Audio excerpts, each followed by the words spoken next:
Hi everybody, today is Thursday, April 8th. I'm thinking, should I have like a fun, catchy phrase that I say at the beginning and end of these videos? I don't know. You know, some people do that. They have like a thing they say. I don't know. Got to run an errand with one of my roommates. We went to Target and picked up some art supplies and some food for an event I'm going to. And what else did we pick up? I looked at makeup. Let me tell y'all.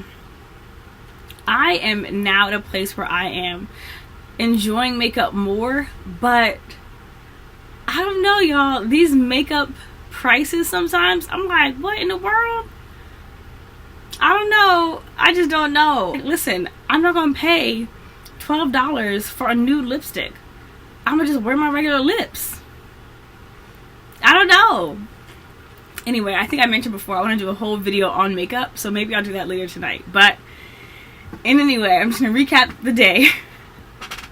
Yeah, it just was a good day. I got some things done. There's a lot more to do, so it's going to be a late night. But it was good. And then we had a good conversation on our church Zoom line. Talked about a whole range of things, like what would you want to see? Like 5 moments you'd want to see from history. And it was really cool, like just hearing different people's ideas and thoughts. I was like, that's a good perspective, you know? And I just like anything where you can learn more about people, you know, get to know people a little better than you did before. I think that's fun, especially people that you've known for years but don't always know, you know, I don't know, you don't always know them that intimately, I guess. Also, fun Robin fact, I love a good pun. And while that was a terrible segue, the reason I brought it up is because look at my shirt.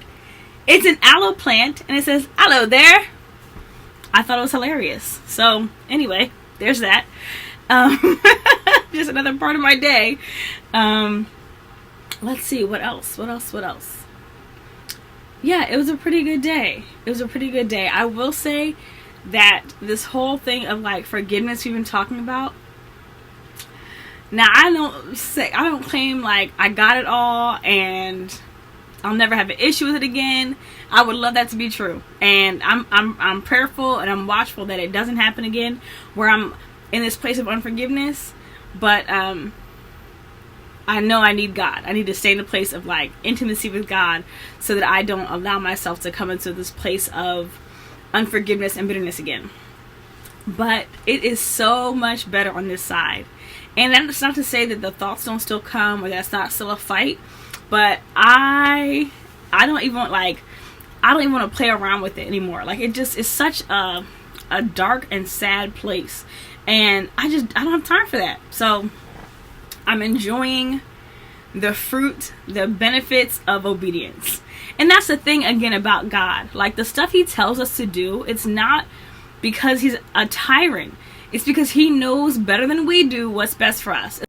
It's like a parent telling a child, like, don't touch the stove, don't run with glass, don't touch electrical outlets, all these different things, because they love you and they know better than you do. And it's our own arrogance and ignorance that's like, no, I'm gonna just do things my way, and I know you said this, but I don't really like that, or I don't understand, so I'm gonna do things my way. And I've been guilty of it too. Like, I'll be the first to admit, I can think of very specific times when I knew something was wrong and I did it anyway. Or I didn't understand why I was given a certain directive and I ignored it. And I always regretted it. Not always immediately, but eventually. And even if it was stuff that like no one ever found out or I never got in trouble about, there's a level of trust and faithfulness that I want to have with God. Like, he is worthy of trust and he has proven himself faithful.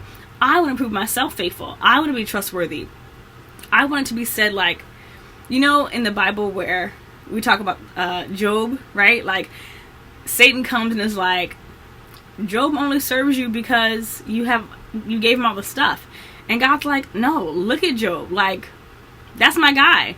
He's faithful. And then God allows Satan to kill off his family, deplete his resources, attack his body, all these different things. Now, I'm not trying to ask to go through what Job went through, to be honest. Even though he got back more than he had. My point My point is, I want to be faithful. I want to be found faithful before God. I want that to be my testimony before God. Like, that he can tell, he can be like, that Robin, man, she's faithful. And I have not always been faithful. And I've gotten it wrong many a time. Probably more times I've gotten it right. But I'm just grateful. I'm grateful for God. I'm grateful that his instructions are out of love.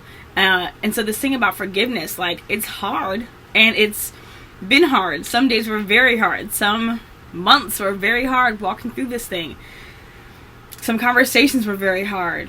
Some of it was just really, really hard. But I can't even tell you, like, to be on this side, still learning, still growing in this area, but more committed. And that's the thing I was talking to our pastor about, like it's this decision, you know, where it's like, I'm just gonna, like, I've decided, based on God's command and the fact that I know God is here to help me, I'm going to forgive. So this I wrote Sunday, and it says, I wrote it right after we sang this song about God's power.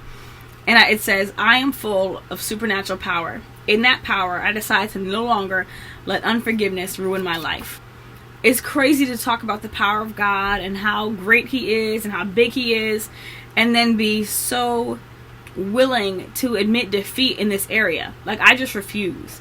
And then seeing relationships fall to the wayside, feeling that tension with people, like seeing my heart grow cold towards people, it's just not worth it. Like, I don't want to be that person who's like guarded and defensive and always looking to like protect myself. Like, that's just I'm grateful for relationships that have like allowed or forced me to like fight through and be like, nah sis, like, we in this.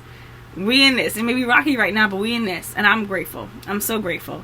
I'm grateful for friends who long suffer and who endure, not like appeasing or compromising, but who are like, okay, now let's fix it and let's move on. You see, like, God's obedience opens so many doors, right, for peace and for joy that, you know, we don't really have when we're walking around in unforgiveness or in disobedience to God. So yeah, I'm grateful. Today was just a good reminder of that. So that's that's the main thing from today. Just walking in forgiveness, not assuming the worst. I mean, no, I'm just done with that way of thinking. So I'm excited. I'm excited about freedom. I'm excited about each step I take towards freedom. Even though they seem small sometimes, like, it's another step. It's another step. It's another step. And I'm grateful. I'm grateful. So yeah, it's been a good day today. I've just been reminded about and mulling over the beauty of forgiveness and reconciliation. And it really just to have a clear heart. It's just so much better. Just so much